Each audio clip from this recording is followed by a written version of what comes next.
성가대 찬양 감사합니다. 오늘 말씀을 정말 너무 귀한 찬양으로 나누어주셔서 감사를 드립니다.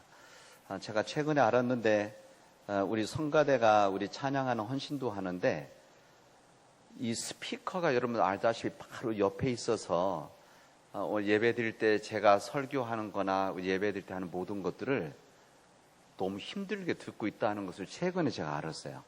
죄송합니다. 그리고 오르간 스피커도 그 뒤에 있어서 우리 성가대가 굉장히 힘든 상황에서 우리 찬양하고 있다는 것을 최근에 알았는데 우리 교회적으로 잘 해결을 해서 우리 성가대가 귀가 약해지지 않도록 그런 노력을 하겠습니다. 제가 앞쪽에서 설교할 때도 이 스피커가 적지 않은데 바로 앞이기 때문에 정말 힘들이라 생각이 되어지는데 저희 교회에서 좀 적극적으로 노력을 하도록 하겠습니다. 우리 옆에 있는 분 한번 다시 얘기했으면 참 잘 오셨습니다. 인사합시다.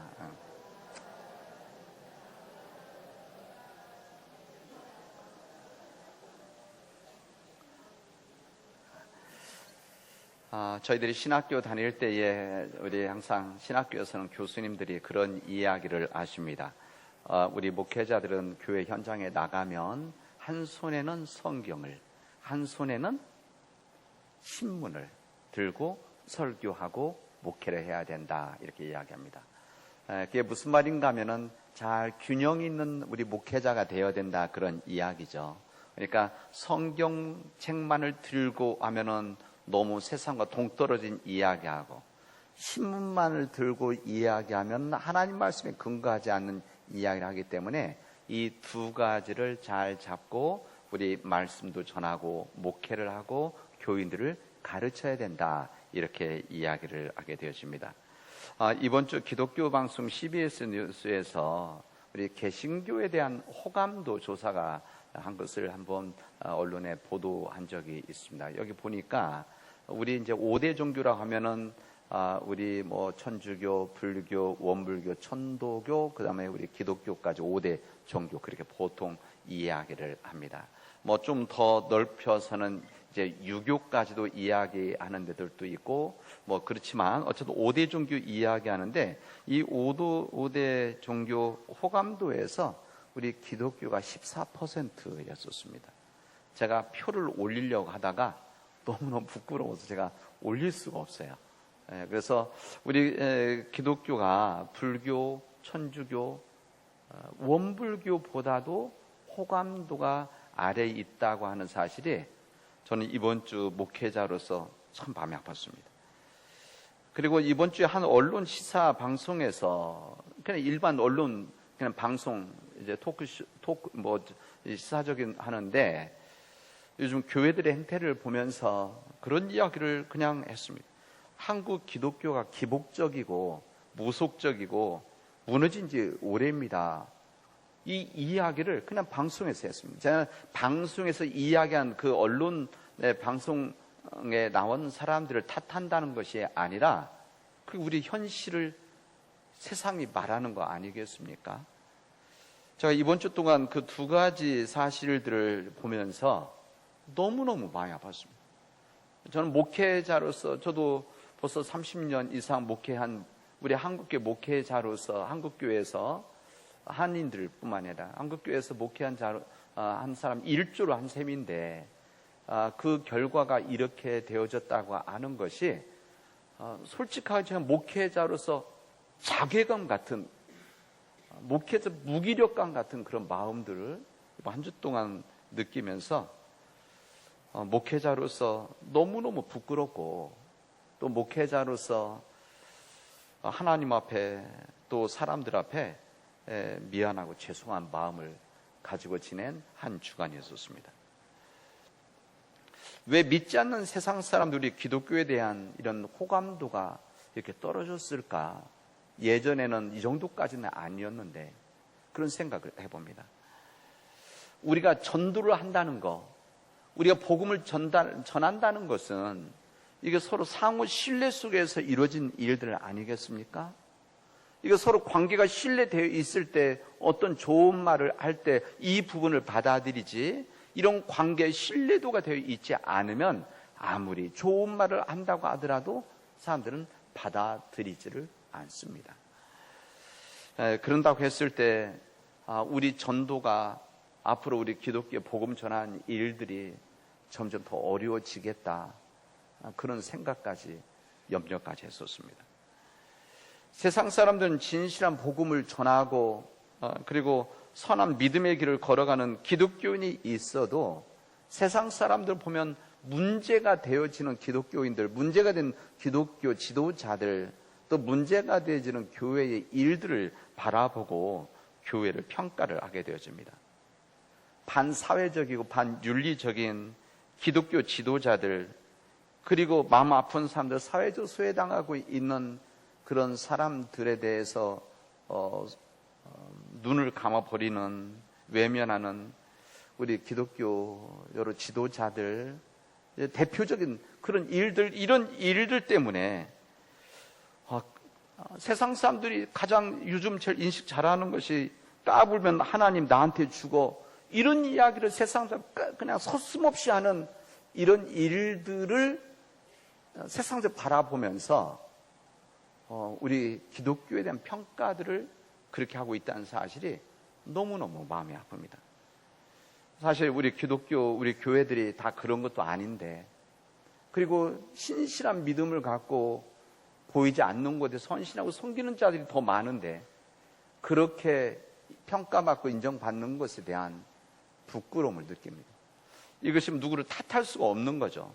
여기에 다 우리가 포함되어져 있기 때문에 그렇습니다. 그래서 저는 요즘 정말 우리 교회가 진정 거듭나야 하는 거구나. 지금까지 걸어왔던 길이 문제가 있다는 결과가 나오면 그 다음에 이 부분을 반대로 해야 되는 거 아니겠습니까? 이런 일들이 우리 이것을 성경 거듭난다, 이렇게 이야기하는 것이죠. 우리 오랫동안 기독교에 대한 잘못된 인식 중에 하나가 기복주의입니다. 기복주의. 당연히 인간이 복을 구하는 것은 이것은 당연한 일입니다. 자연스러운 일이죠. 자연스러운 일입니다. 더욱이 우리 하나님을 믿는 자들이 하나님께 복을 구하는 일들은 이것은 당연한 일이고 더 하나님이 좋아하신 일입니다. 우리 할아버지 할머니들이, 우리 손자 손녀들이 무엇인가를 달라고 하고, 빵 사달라고, 먹을 거 사달라고, 선물 사달라고 요청하는 것, 이거 보면 기분 나쁩니까? 그런 게 아니라 좋은 거죠. 나한테 그렇게 요청하는 거구나. 그렇게 사랑스럽구나. 이렇게 생각하듯이 우리 하나님도 우리 인간이 하나님께 복을 구하면 하나님은 좋아하신다고 하는 것이 그 마음이 우리 성경의 말씀입니다. 그러나 하나님께 복을 구하는 것이 하나님 보시기에 바르지 않는 복을 구하고 탐욕스러운 복을 구하고 그 복을 하면 죄에 빠질 수 있다고 한다면 하나님께서 받아주시겠습니까? 하나님께서는 받아주지 않을 것입니다. 그리고 하나님은 오히려 우리를 사랑하기 때문에 하나님의 방식으로 우리 인간들을 치실 수도 있다라고 하는 것이 하나님 말씀입니다. 오늘 우리들이 읽은 이 신명기 말씀은 이스라엘 백성들이 출애굽을 하고 400년 동안의 노예 생활을 한 후에 출애굽을 해서 애굽을 나와서 하나님의 약속의 땅 가나안 땅으로 가는 마지막 과정에서 주신 하나님의 말씀입니다. 마지막 모세를 통해서 주시는 하나님의 말씀의 정리하는 것이죠. 그리고 어떻게 보면 모세의 유언과 같은 말씀이 오늘 신명기서의 전체의 말씀들입니다. 모세가 오늘 본문에서 이렇게 말씀합니다. 보십시오. 내가 오늘 당신들 앞에 복과 저주를 내놓습니다. 선명하게 말을 합니다. 복과 저주를 놓습니다.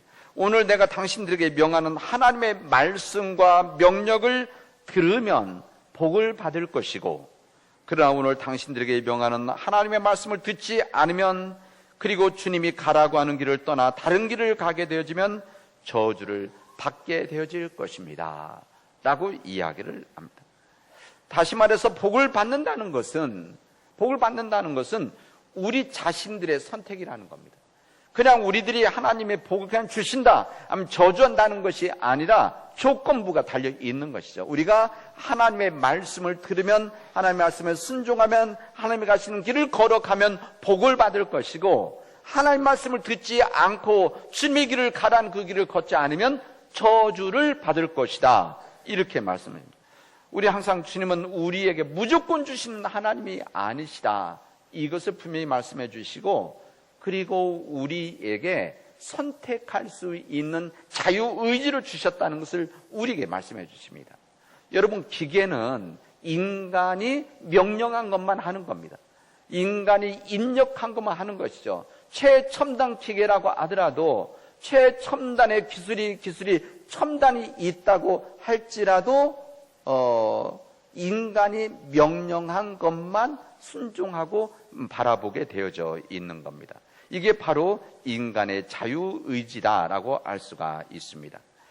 우리 구약성경에 있는 말씀은 무슨 말씀인가? 이 구약성 전체 말씀은 이스라엘 백성들이 이 하나님의 말씀 앞에 순종하는 삶을 살아가느냐, 아니면 하나님의 말씀을 순종치 아니하는 삶을 살아가느냐, 하나님의 말씀을 순종하고 하나님의 말씀을 들을 때 어떤 복을 받았는가, 그리고 하나님의 말씀을 듣지 않았을 때 어떤 저주를 받았는가를 알려주시는 말씀이, 이것이 바로 구약성경이고 우리 신약의 신약성경이라고 할 수가 있습니다. 하나님의 복된 삶, 하나님 주시고자 하는 복이죠. 이 복을 위해서 우리가 그런 선택을 해야 된다는 것을 우리에게 알려주십니다. 우리 하나님께서는 이 아브라함을 갈대아 우르에서 부르셨습니다. 이 갈대아 우르라고 하는 것은 지금 말하면 이라크 정도 지역입니다. 그리고 메소포타미아 강에 있는 지역입니다. 그래서 여기에 살고 있었던 아브람, 이 아브람을 하나님이 부르시죠. 하나님께서 이 갈대아 우르에 있는 이 지역에, 유대 땅, 이스라엘 땅에 살던 아브람이 아닙니다. 그러니까 처음부터 유대인, 이게 아니란 이야기죠. 여기 있던 아브람을 부를 때 하나님은 이렇게 말씀하십니다. 하나님은 네가 살고 있는 땅과 이 아비집을 떠나서, 네가 지금 살고 있는 혈연과 지연을 보호받는 이 속에서 떠나서 내가 하나님 주신 땅으로 가라, 이렇게 말씀하시면서 하나님께서 약속을 한 가지를 해주십니다. 무슨 약속을 해주시는가 하면, 내가 너로 하여금 큰 민족이 되게 해주겠다. 이때 아브라함의 자녀가 없었거든요. 나이가 많은데도 불구하고 아이를 낳을 수 없는 그런 상황 속이었는데, 하나님은 내가 너로 하여금 큰 민족이 되게 하겠다. 뒤에 보면 뭐라고 하냐면, 하늘의 별과 같이 바다의 모래알과 같이 많게 해주겠다, 이 이야기를 해주시고, 내가 너에게 복을 주겠다, 큰 민족이 되게 복을 너에게 주겠다, 네가 크게 이름을 떨치게 하겠다, 그리고 뭐라고 말씀하시면 너는 복의 근원이 되게 해주겠다, 이렇게 말씀하십니다. 복의 근원이 되주겠다. 그리고 이 땅에 사는 모든 민족이 너로 말미암아서 복을 받게 되어질 것이다, 이렇게 말했어요. 이 아브라함에게 주셨던 하나님의 이 복이, 은총이 너무 큰 거 아닙니까? 큰 민족이 되게 해주겠다, 너는 복을 받을 뿐만 복의 근원이 되게 해주겠다, 너로 말미암아서 모든 사람들이 복을 받게 해주겠다, 이것을 하나님께 말씀하십니다. 언제? 하나님 말씀 앞에 순종을 하게 될 때, 이렇게 말씀을 하십니다. 이 믿음을 시작하는 이 믿음의 시조라고 할 수 있는 이 아브라함에게 하신 말씀, 이 믿음의 말씀 앞에 순종하는 자에게 복을 주시겠다는 이 하나님의 말씀은, 이것은 우리에게 주신 주님의 말씀이기도 합니다. 동일한 하나님이시기 때문에 하나님 말씀 앞에 순종하고 그 길을 걸어가는 이 아브라함에게만 그런 복을 주시는 것이 아니라, 지금 오늘 또 이 시대 속에서 하나님 말씀 앞에 순종하고 그 주님이 알려주신 그 길을 걸어가는 사람들에게는 우리에도 동일한 복을 주시겠다고 하는 것이 오늘 주님의 말씀입니다. 저는 이 복이 우리 모든 교우들에게 임하기를 바랍니다. 우리 모든 믿음의 가족들이, 여러분들이 복의 근원이 되어지고, 여러분의 가정이 여러분의 가족들 속에서 복의 근원이 되어지는 가정이 되어지기를 원합니다. 뿐만 아니라 우리 교회가 복의 근원이 되는 교회가 되어지기를 원합니다.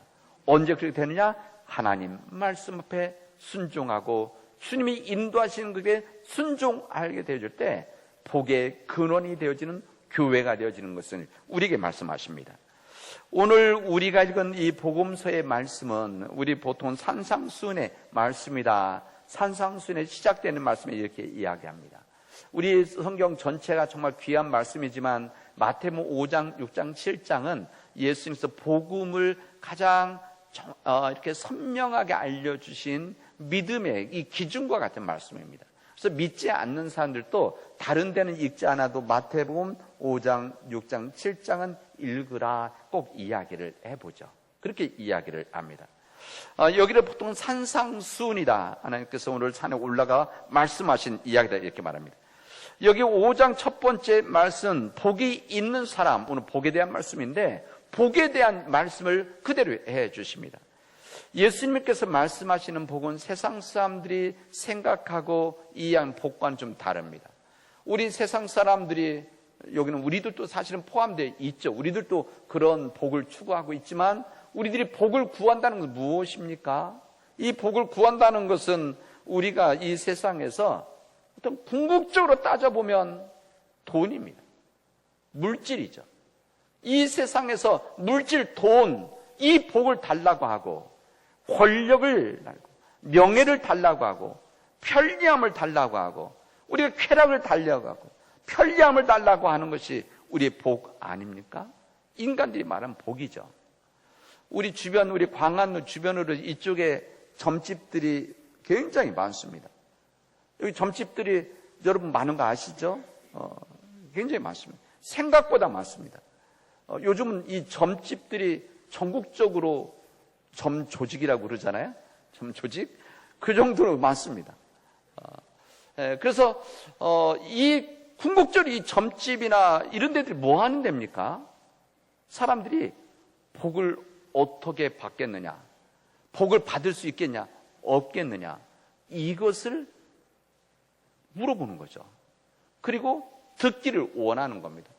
자신이 가지고 있는 이 무속, 무당이라고 하는 것은 우리들이 인간이 가지고 있는 인간의 탐욕을 겉으로 드러낸 부분이 무속이고 무당들입니다. 이게 차이가 있는 거 아니겠습니까? 이게 인간이 추구하는 복인데 예수님이 말씀하시는 복은 전혀 다른 복을 말씀하십니다. 여기 성경 보면 그대로만 예수님 말씀하신 복은 심령 우리 마음이 가난한 그 마음이 복이라는 겁니다. 세상 사람 들어보면 이게 무슨 복이냐고 그러겠죠. 그러나 예수님은 그렇게 말씀하십니다. 그리고 사람들을 애통하게 여기는 그 마음, 이게 바로 하나님 주신 복이라는 겁니다. 우리가 마음속에 가지고 있는 온유함, 이게 그냥 우리 성경에서 그냥 이루어지는 것이 아니라 성령의 열매이지 않습니까? 8번째, 이 성령님의 함께 하심으로써 이루어지는 이 온유함이 하나님이 주신 복이라는 겁니다. 의의 줄에 목말라 하는 거, 이거 일반 사람들이 가질 수 있는 마음이 아닌 거죠. 하나님이 주셔야만 갖는 복입니다. 다른 사람들을 긍휼히 여기는 것, 그냥 머릿속에서만 받아들이는 것이 아니라 정말 내 마음속 깊은 곳에서 이렇게 정말 마음 아파하는 긍휼히 여기는 마음, 이 마음이 바로 하나님의 복이라는 겁니다. 마음이 청결한 자, 이게 바로 하나님 복이라는 겁니다. 내 마음이 맑은 마음을 가지고 살아가는 것, 하나님 주신 복이라는 겁니다. 그리고 사람들 속에서 화평하게 하는 사람들, 화평을 깨는 자들이 있고 이 말로 사람들의 마음들을 깨트리는 상처 준 사람들이 있지만 사람들 속에서 화평하게 만들고 평화롭게 만들어가는 이 사람들이 바로 복받은 마음의 선물이라는 겁니다. 의를 위해서 박해를 받는 사람들, 이런 사람들은 정말 그 마음속에 이 뜨거운 열정들이 없으면 이거 할 수 없는 일인데 이 마음 갖는다는 것, 이게 모두 하나님의 복이다. 이런 복이 하나님께서 주시는 귀한 복이고 귀한 것이다.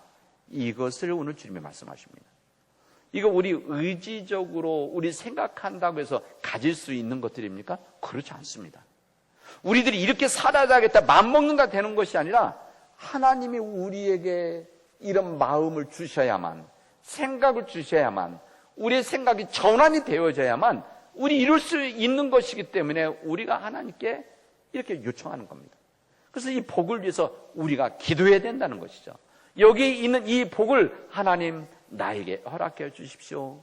우리 가족들에게 이 복을 허락해 주시고 우리 교회가 이런 복된 교회가 되게 해 주십시오. 이것을 우리에게 말씀하십니다. 세상 속에 추구하는 물질, 돈, 이 물질이 많고 돈이 많고 큰 무엇을 가지고 있는, 권력을 가지고 있는 이런 편리한 것이 그게 다른 이것을 가지고 있는 이것 때문에 사람들이 부러워하는 교회가 아니라 오늘 여기에 있는 8가지 복을 가지고 있는 교회가 정말 주님의 교회라고 하는 것을, 하나님이 보시기에 좋은 교회, 칭찬받는 교회라는 것을 우리에게 말씀하십니다. 그런데 우리 주님께서는 이 말씀을 아시고 나서 그냥 주시겠다는 것이 아니라 이 복을 받으면 이 복에 대한 열매가 있다는 겁니다. 여러분, 심령이 가난한 사람들, 이 복을 받는 사람들은 천국을 하나님께서 허락해 주신다는 겁니다.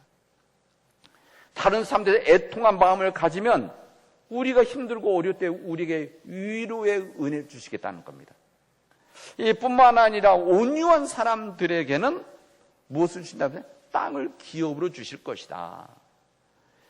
그리고 의에 주려 목마른 사람들에게는 하나님께서 지금 현재는 의에 주려 목마르지만은 배부름의 은혜를 줄 것이다. 사람들을 긍휼히 여기는 사람들, 공동체에 대해서 긍휼히 여기는 그 마음을 가진 사람들에게는 긍휼히 여김을 받는 하나님의 은혜를 주실 것이다. 마음이 청결한 사람들은 뭐랍니까? 하나님을 보게 되어질 것이다. 이뿐만 아니라 다른 사람들 속에서 화평하게 평화의 일꾼이 되어지며 평화의 사도가 되어진 사람들은 하나님의 아들이라 일컬음을 받을 것이다. 의를 위해서 박해를 받는 사람들은 천국이 그에게 주어질 것이다. 이렇게 하나님은 우리에게 말씀하십니다. 우리가 예수께 원하시는 복을 추구하고 그런 복으로 살아간다면 하나님은 우리 인생을 책임져 주시겠다는 겁니다. 우리가 죽음 이후에 가는 천국도 우리에게 주시지만 이 땅에서 이런 복에 대한 은혜를 가지고 살아갈 수 있는 귀한 은총을 우리 주시겠다고 말씀하시는 거예요. 그리고 이것을 우리가 추구하고 살아가라. 이것을 위해서 기도하라. 이 복을 하나님께 허락해 달라고 기도하라는 겁니다. 저는 이번 한 해가 우리 삶 모든 믿음의 가족들이 이 복됨을 추구하고 기도하고 이 복의 은혜를 받는 우리 교우들이 되어지기를 바랍니다. 그런 가정이 되어지기를 원합니다. 그리고 그런 우리 한 사람 한 사람 삶들이 되어지기를 바랍니다. 여러분의 가정에서 여러분의 일터에서 복된 삶을 여러분 살아가십시오. 여러분 직장에서 일터에서 다른 사람들과 살아가는 그 속에서 이런 하나님의 복을 가지고 살아가는 여러분들의 삶들이 되어지기를 바랍니다. 오늘 고린도 교회 주시는 이 편지에 우리 고린도 이 말씀 이 편지에는 이 복 중에서 가장 큰 복인 사랑에 대해서 말씀하십니다. 사랑. 오늘 성가대에서 너무 귀한 찬양해 주셨는데 이 고린도서 오늘 읽은 말씀 바로 앞기절 12장의 마지막 기절이 이렇게 되어져 있습니다. 너희는 더욱 큰 은사를 사모하라. 내가 또한 가장 좋은 길을 너희에게 보이겠다. 저는 이 부분을 어떻게 받아들이는가 하면은 너희는 더욱 큰 복을 사모해라. 내가 또한 가장 좋은 길, 복을 받는 길을 알려주겠다. 저는 그렇게 말씀을 이해를 합니다. 그리고 13장에 있는 말씀은 우리 잘 아는 이게 바로 사랑장입니다. 사랑에 대한 말씀이죠. 이 사랑, 그러니까 이 사랑이라는 가장 큰 복이다. 그리고 이 사랑의 삶을 살기 위해서 이 사랑을 깨달아야 된다. 이렇게 말씀을 하십니다. 이 교회는 문제들이 좀 있었습니다. 이 고린도 교회는 사실은 여러 가지 좋은 장점들이 많았던 교회입니다. 이 교회는 사람들이 인정과 부러워한 능력 있는 사람들도 많았고 말씀을 잘 가르치는 사람들도 있었고 외국어를 포함해서 방언을 잘하는 사람들도 있었고 또한 예언의 능력을 가진 사람들이 있었고 기적을 행하는 사람들도 있었고 병 고치는 사람들, 남을 도와주는 사람들이 다 있었습니다. 그런데 얼마나 좋은 교회입니까? 우리 눈으로 보기에는 너무 좋은 교회 아닙니까? 이런 능력 있는 교회 아닙니까? 사람 부러워할 수 있는 교회가 아닙니까? 근데 사도 바울은 이 말씀을 하고 나서 이것을 인정합니다. 그리고 너희들이 정말 귀하다 하시고 나서 그러나 너희들이 정말 큰 은사들을 사모해야 된다. 부족한 것이 있으니 그게 바로 사랑이다 말씀하시는 겁니다. 그리고 그 사랑을 열심히 구하라고 그렇게 말씀하십니다. 이 사도 바울은 그런 여러 이 교회 상황 속에서 이 문제를 극복할 수 있는 가장 좋은 길 그렇게 표현하지 않습니까? 가장 좋은 길이 무엇인가? 이게 바로 사랑이다. 이것을 우리에게 반복해서 말씀해 주시고 있습니다. 사랑이 아니면 모든 것을 해결해 줄 수가 없다 말씀하시는 겁니다. 이 사도 바울은 오늘 이 사랑에 대한 말씀을 하시면서 여러분 그 사랑에다가 예수님이란 말을 이렇게 붙이면 똑같아집니다. 사랑이란 대신에 예수님이란 말을 붙이면 예수님이 사랑 자체이신 이것을 그대로 우리가 받아들일 수 있는 말씀이기도 합니다. 그런데 여기 무슨 말씀을 하시는가 하면 모든 능력과 모든 이 교회의 좋은 자원들 다 가지고 있을지라도 사랑이 없으면 여기 본문 제가 그대로 한번 읽어보겠습니다. 이렇게 말합니다. 내가 사람의 모든 말과 천사의 말을 할지라도 그러니까 얼마나 좋은 이 화려한 위로의 평화의 말을 한다는 거 아닙니까? 그런다고 하지라도 만약 거기에 사랑이 없으면 소용없다는 겁니다. 뭐라고 표현하는 거면 여기에 울리는 징이나 유랑 꽹가리가 되어진다. 이게 무슨 말입니까? 소음이 되어진다는 겁니다. 아무리 우리가 좋은 말을 전한다고 할지라도 우리가 아무리 화려한 말을 한다고 할지라도 정말 좋은 봉사와 헌신한다고 할지라도 사랑이 없으면 다른 사람들에게는 이게 소음이 되어진다는 겁니다. 제가 설교 시작하면서 이 사회 속에서 우리 기독교는 호감도 신뢰도가 이렇게 낮다고 하는 것은 이 사람들 속에서 인정하지 받아들이지 못하겠다는 것인데 아무리 우리들이 좋은 이야기를 한다고 하더라도 사는 그것을 소음으로 받아들인다는 겁니다. 얼마나 마음 아픈 일입니까? 여러분 사랑이 빠져버린 헌신이나 봉사나 나눔이나 베품 그리고 거룩한 모습 이 모든 것 아무것도 아니다. 성경 표현 nothing 아무것도 아니다. 그렇게 말씀하십니다. 여러분 오늘 이 주님의 말씀 앞에 우리 자신들이 돌아보는 귀한 시간들이 되어지길 바랍니다. 아프리카 선교를 열었던 리빙스턴 그가 죽은 후에 아프리카 대륙을 선교하러 갔던 선교사들이 이 리빙스턴에 대한 사람들이 이야기하는 이야기를 들었습니다. 거기 리빙스턴 가까이 있었던 사람들이 무슨 이야기를 하는가 하면 일치된 이야기들이 우리는 그가 무슨 말을 하는지 다 기억할 수가 없습니다. 그리고 그가 무슨 말을 했는지 다 이해할 수가 없습니다. 그러나 우리는 기억하는 게 있습니다. 우리가 기억하는 것은 그의 사랑이었었습니다. 이해합니다. 여러분, 우리가 진정 믿음의 일을 감당하면서 믿음의 말을 하면서 사랑이 없으면 이 사랑 때문에 우리들이 정말 오래 참고 온유하고 우리 안에서 정말 이 믿음으로 감당해 나가는 이런 사랑이 없으면 아무것도 아니라는 것을 우리가 알려진 이 주님의 말씀이 우리에게 들려지기를 원합니다. 여러분, 우리들의 믿음의 이 길 가운데 제가 처음 말씀할 때 목회자로서의 자괴감을 느꼈다고 그랬는데 저는 여러분들과 함께 말씀드리고 싶은 것은 우리가 이 세상이 어둡다고 하더라도 이 어둠을 탓하지 말고 작은 촛불을 켜는 마음을 가지고 우리가 있는 곳에서 그리고 우리 가정에서 우리 교회 속에서 사랑을 만들어 나가는 그 믿음의 역사를 만들어 가도록 합시다. 이번 한 해 동안 우리 가정이 믿음의 가정인데 사랑이 있는 가정, 믿음이 있는데 사랑이 있는 교회, 그리고 사랑이 있는, 우리 사랑이 있기 때문에 용기가 있는 것이고, 사랑이 있기 때문에 정의의 길을 걸어갈 수도 있는 것이고, 사랑이 있기 때문에 다른 사람들 불쌍히 여기고 또 다른 사람들과 함께 할 수 있는 일 아니겠습니까? 이번 한 해 동안 사랑을 가지고 사랑 때문에 살아가는 우리 믿음의 교우들이 되어지기를 주님의 이름으로 축원하겠습니다. 기도합시다. 하나님, 간절히 원하옵기는 우리 교회가, 우리 가정이 복된 교회와 가정이 되게 하여 주시옵소서. 하나님, 우리 가정이 다른 가정들에게 복된 선한 영향력을 끼치게 하시고, 우리 교회가 복의 근원이 되어지는 교회가 되어지고, 우리 남은 지역의 복의 근원이 되어지는 교회가 되어지고, 우리 교회가 복의 근원으로서 이 지역에 복을 베푸는, 나누는 교회가 되어질 수 있도록 하나님 인도하여 주시옵소서. 하나님, 우리 힘으로 감당할 수 없기에 주님께 간구하오니 하나님께서 도와주시옵소서. 예수님의 이름으로 기도합니다. 아멘.